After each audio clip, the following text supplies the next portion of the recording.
आपने मुझे मायूस नहीं करना और मेरी अब आपसे इंशाल्लाह मुलाकात होगी मार्च के ऊपर। राना सनाला, तुम और शहबाज शरीफ उल्टे भी लटक जाओ, कुछ नहीं कर सकोगे।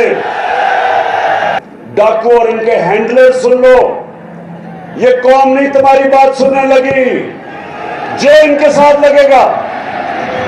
ये फिर से हैंडलर्स को बता रहा हूं कि जितनी मर्जी आप कोशिश कर लें, आप अपने आप को बदनाम करेंगे। कौम नहीं जाने लगी इन डाकुओं के साथ। बिस्मिल्लाहिर्रहमानिर्रहीम, इय्याका नअबुदु व इय्याका नस्तईन।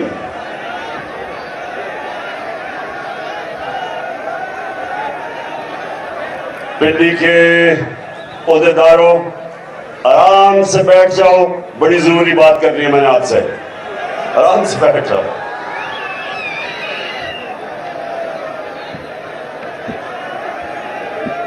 देखिए पिंडी, जो 25 मई को, थोड़ी खामोशी, 25 मई को जो मैं जिस तरह का अवाम का समुंदर पिंडी से आना था वो नहीं आया। जो मैं अपने पिंडी के टाइगरों से उम्मीद लगा के बैठा था, मुझे अफसोस से कहना पड़ता है कि उस तरह मेरी पिंडी की टीम नहीं निकली। और मैं आप उसको वजह बताता हूं, और इसके बाद जब मैं खत्म करूंगा मैंने भी आपसे गोद लेना है। देखें, जलसे में अवाम चल के आती है, जलसे में तंजीम का बड़ा कम काम होता है। अगर अवाम के अंदर आपकी जमात की मकबूलियत हो तो जब जलसे का ऐलान होता है अवाम चल के जाती है। वो और बात है कि इनकी जितनी भी पार्टीज हैं, ये जो मर्जी, ये इनको कीमे के नान खिलाने पड़ते हैं जलसे पे लोगों को बुलाने के लिए। बल्कि उधर सिंध के अंदर तो पैसे देते हैं जलसों पे आने के लिए। तो हमें अल्लाह ने इज्जत दिया हमारी पार्टी को, कि उसने लोगों के दिलों में डाला है कि ये वो जमात है जो इंशाअल्लाह पाकिस्तान में एक इंसाफ का निजाम लेके आएगी, इसलिए लोग आते हैं। लेकिन पिंडी और जो सारे इर्द गिर्द के मेरे जो ओहदेदार हो, ये समझ जाओ एक चीज, कि जब आप मुजाहरा करते हैं, जब प्रोटेस्ट करते हैं, तो उसके लिए तंजीमों को, लोगों को निकालना पड़ता है। उस पर लोग खुद नहीं आते। और इसीलिए मैंने अब जो मेरी प्लानिंग है मार्च की इस्लामाबाद, ये मैंने बड़ा इसकी एक एक पहलू सोच समझ के मैं प्लान किया है। हर चीज का, उनको तो मैं जानता हूं जो राना सनाला और शहबाज शरीफ टाइप लोग हैं, इनको तो मैं बड़ी देर से 30-40 साल से जानता हूं। जो बुज़दिल लोग होते हैं, ये याद रखें, मेरी तहरीक इंसाफ के नौजवानों एक चीज याद रखो, जितना बुज़दिल आदमी होता है उतना जालिम होता है। जालिम ही बुज़दिल होता है। दिलेर लोग जुल्म नहीं करते क्योंकि उनको एतमाद होता है अपने ऊपर।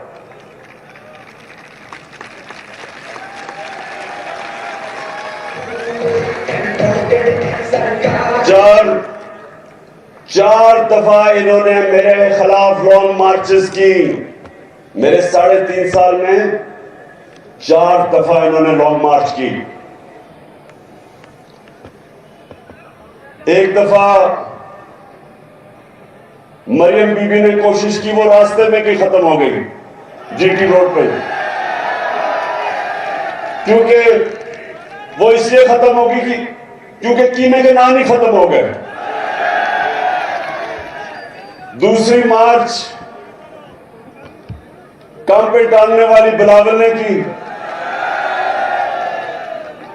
और वो डी चौक में भी पहुंच गया, कोई कंटेनर नहीं रखा उसको रोकने के लिए, किसी के ऊपर एफआईआर नहीं की, और 2 दफा मार्च की डीजल साहब ने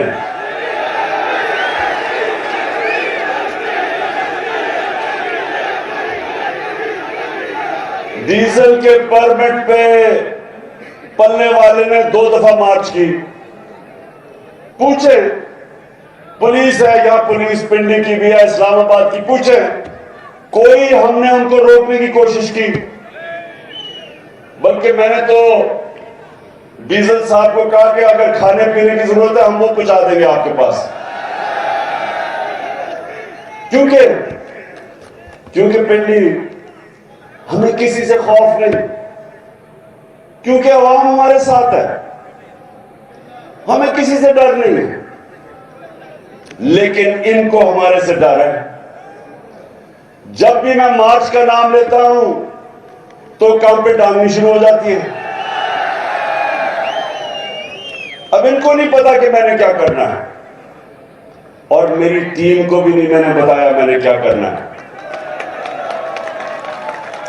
क्योंकि मुझे मसला यह है कि हमारी हर जगह फोन टैप, टेलीफोन टैप, घर टैप, नौकरों को भी इन्होंने खरीदने की कोशिश की। अभी तो वो ऑडियो टेप निकल रही है कि प्राइम मिनिस्टर के ऑफिस में वो भी टैप हो रहा था। मैं अपनी एजेंसी से पूछता हूं कि क्या तुम्हारा ये काम रह गया है कि अपने ऊपर लोगों के ऊपर जासूसी करो?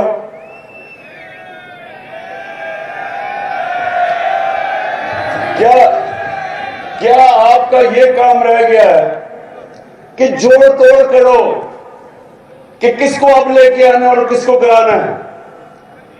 क्या आपको कोई फिक्र मुल्क की है या नहीं है कि चोरों को ऊपर लाके बैठा दिया हमारे? कोई आपको फिक्र है कि जो पाकिस्तान को तबाही की तरफ लेके जा रही है सारे डाकू मिलके?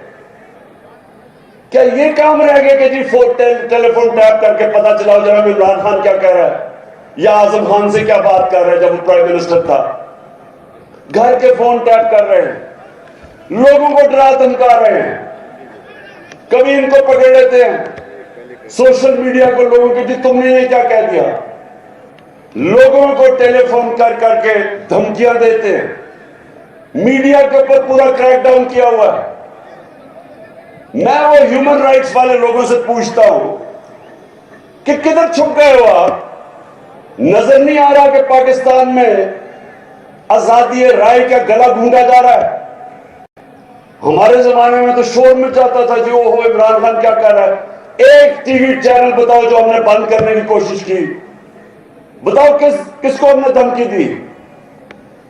यहां वो अरशद शरीफ मुल्क छोड़ के बाहर भागा हुआ है अपनी जान बचा के, उधर साबिर शाकिर वो मुल्क से बाहर बैठा हुआ है, और वो लोग जो मुहिब वतन समझे जाते हैं, बड़े बड़े अच्छे नाम, ओ इमरान रियाज को पकड़ के जेल में डाल दिया सिर्फ इसलिए कि जनाब आप इमरान खान की हिमायत कर रहे हैं। ये भी कभी हुआ पाकिस्तान में? और सिर्फ ये कोशिश कर रहे हैं कि किसी तरह हम इन चोरों को मान जाएं जो 30 साल से मुल्क को लूट रहे हैं। ये चाह रहे हैं कि हमें डरा धमका के किसी तरह इनको कबूल करवा लें। ये सुन लो, ये जो भी ये कोशिश कर रहे हो, ये चोरों डाकू और इनके हैंडलर, सुन लो, ये कौम नहीं तुम्हारी बात सुनने लगी, जो इनके साथ लगेगा। ये फिर से हैंडलर्स को बता रहा हूं, कि जितनी मर्जी आप कोशिश कर लें, आप अपने आप को बदनाम करेंगे। कौम नहीं जाने लगी इन डाकुओं के साथ। कौम इनका मुकाबला करेगी और इंशाल्लाह ये जो कप्तान का प्लान बना हुआ है मार्च का, ये मार्च, ये जो मर्जी प्लानिंग कर ले, प्लानिंग जो मैं कर रहा हूं इंशाल्लाह पिंडी, अभी मैं दाब के ऊपर भी आता हूं, इंशाल्लाह जो हम प्लानिंग कर रहे हैं, हमें पता है इन्होंने क्या करना है, इनको नहीं पता हमने क्या करना है। अब अच्छा, पिंडी में अभी तो आपको जो आज मैंने आप सबको अहदेदारों को इकट्ठा किया है, मैंने भी आपकी ड्यूटीज लगानी है। उससे पहले आपने देखा होगा कि पहले जो इस मुल्क का बड़ा फ्रॉड, जब नैब ने उसको बुला के पूछा, मुल्क का फाइनेंस मिनिस्टर था, कि जनाब आपकी 2012 में 80 लाख आपके असासे थे और 4 साल के बाद वो 80 करोड़ पे पहुंच गए, तो आपके पास पैसा आया किधर से? जब ये सवाल पूछा, उसने प्राइम मिनिस्टर के जहाज में बैठ के तो मुल्क से बाहर भाग गया। अच्छा, ये कमाल चीज ये है पिंडी, जरा ये सुने में, कमाल चीज ये है कि दार यहां से भागता है तो वो लंदन, उसके बेटे वो लंदन, नवाज शरीफ भागता है वो लंदन, उसके बेटे वो लंदन, शहबाज शरीफ उसके दोनों बेटे लंदन, और अब मरियम ने बड़ी दुख भरी कहानी सुना के तो वो भी लंदन। मुझे जरा ये बताएं पिंडी में, शायद मुझे इस चीज की समझ नहीं आ रही, क्या इनकी कोई बरतानिया की मलिका से कोई रिश्तेदारी तो नहीं? मैं तो समझा था ये ग्वाल मंडी में पैदा हुए हैं, लगता है कि ये लंदन में सारी फैमिली पैदा हुई है। मजेदार बात यह है कि वो जनाब लंदन में बैठ के अभी बाप बेटी ने प्रेस कॉन्फ्रेंस की है कि जी हमारे से बहुत बड़ा जुल्म हो गया, हमें जनाब हमारे पे नाजायज केसेस हो गए, हमारे से जी इंतकामी कार्रवाई ली गई। तो मैं इनसे सवाल पूछता हूं कि इसका मतलब आप समझते हैं कि हमारी अदलिया ने गलत फैसला किया था? और मैं दूसरा सवाल पूछता हूं कि वो कौन सी पावर थी, हम तो इक़्तिदार में भी नहीं थे तब, केसेस तो आपके हुए जब नून लीग पावर में थी, तो किसने आपसे जुल्म किया है? क्या ये आप पाकिस्तान की अदलिया के ऊपर इशारा कर रहे हैं या पाकिस्तानी एस्टेब्लिशमेंट पे कर रहे हैं? हम तो पावर में नहीं थे, तो दोनों बाप बेटी बैठ के रोना धोना कर रहे हैं। एक सवाल का जवाब दे दें आप दोनों कि ये जो अरबों रुपए के 4 महलात है लंदन के अंदर, एक सवाल का ये कौन जवाब मांग रही है 6 साल से, को पैसा किधर से आया है खरीदने के लिए? मान तो गए हैं कि हमारे हैं, तो जब आपके 4 महंगे तरीन लंदन के इलाके में 4 महलात हैं, तो ये आज तक जवाब क्यों नहीं दे सके कि पैसा किधर से आया? मेरे पे उन्होंने केस किया कि इमरान खान का लंदन में फ्लैट था, मुझे अदालत लेके गए, 10 महीने अदालत में जो इन्होंने मेरे से सवाल पूछा मैंने बताया। मैं तो कोई मुल्क का पब्लिक ऑफिस होल्डर नहीं था, ना मैं एमएनए था, ना वजीर था, ना वजीर आजम।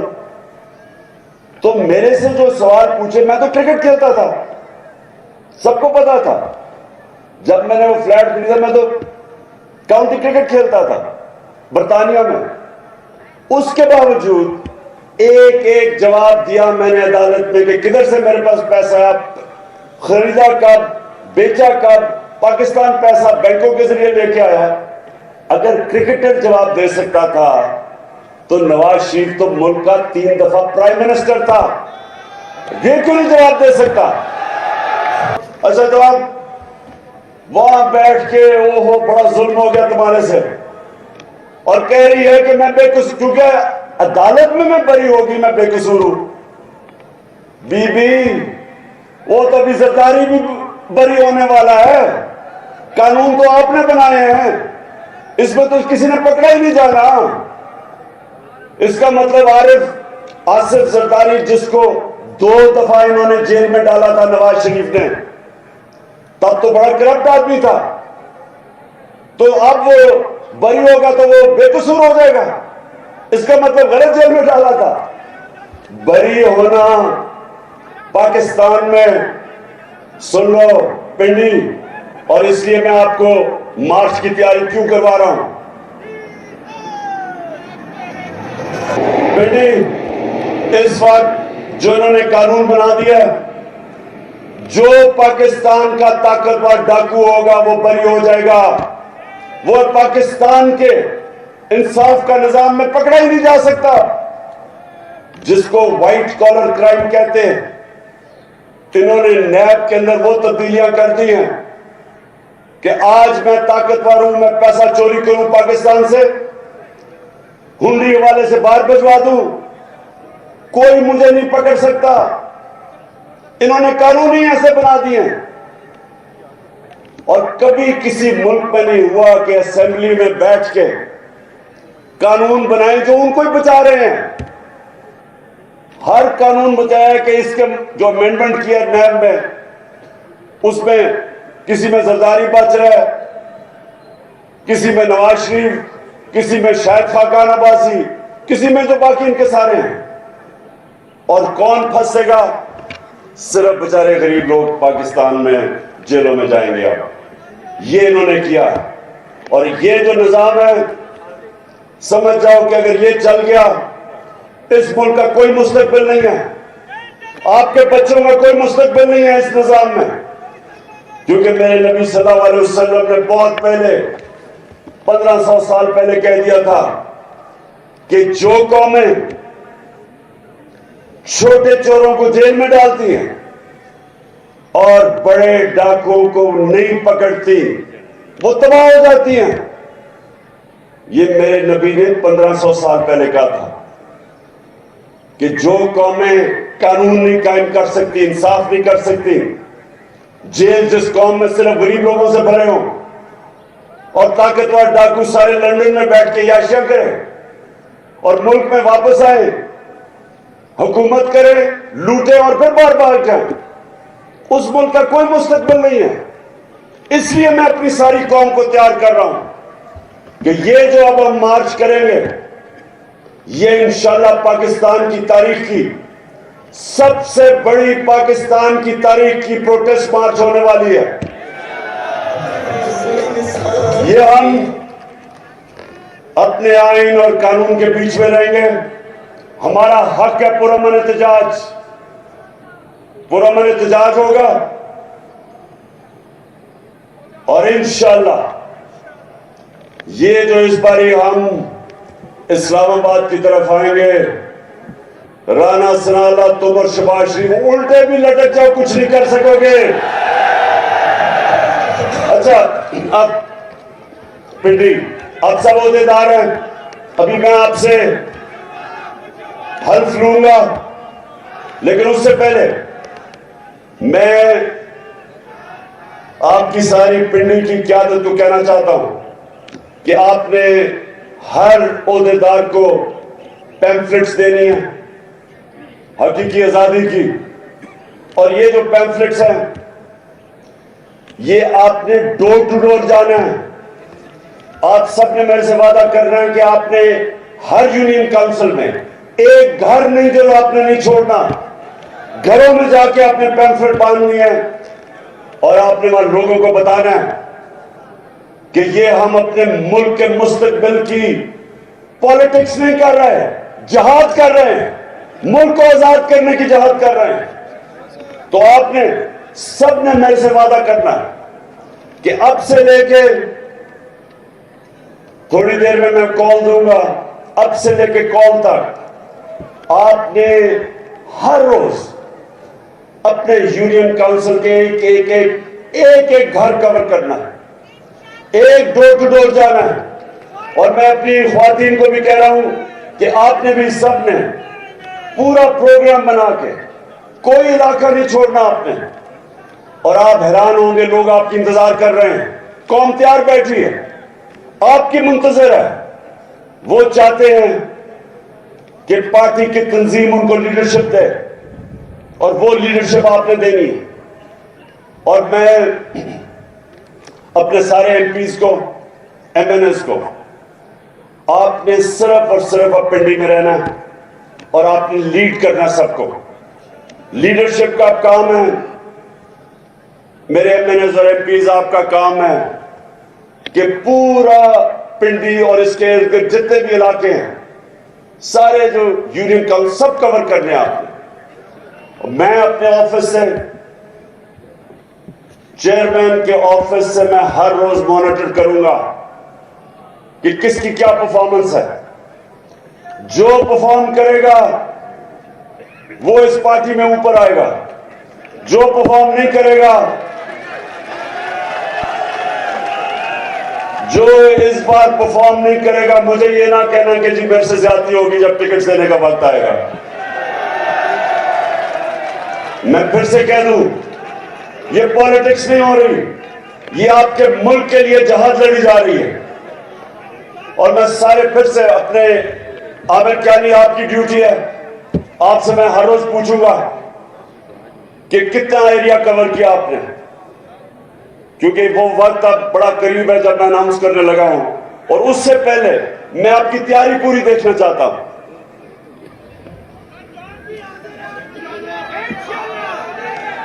अभी तक मुझे इंशाल्लाह आपकी जानों की जरूरत नहीं पड़ेगी, आपकी मेहनत की जरूरत पड़ेगी, सबने मेहनत करनी है। और सिर्फ अब आप मेरे साथ हल्फ ले रहे हैं, जो हम अब जहाज लड़ने जा रहे हैं। शिबली जी सर, हाथ ऊपर। मैं अल्लाह को हाजिर नाजिर जानकर, अल्लाह को हाजिर नाजिर जानकर ये हल्फ उठाता हूँ कि मैं पाकिस्तान के आईन की हमेशा पासदारी करूंगा और ये कि मैं इस हकीकी आज़ादी के लिए अपने लीडर इमरान खान के साथ इस जहाद में उस वक्त तक खड़ा रहूंगा जब तक हकीकी आज़ादी हासिल नहीं कर लेते। अल्लाह हम सबका हामी और नासिर हो। शुक्रिया। अच्छा पिंडी, अभी आपने हल्फ लिया ऊपर वाले के सामने, आपने मुझे मायूस नहीं करना और मेरी अब आपसे इंशाल्लाह मुलाकात होगी मार्च के ऊपर। पाकिस्तान जिंदाबाद।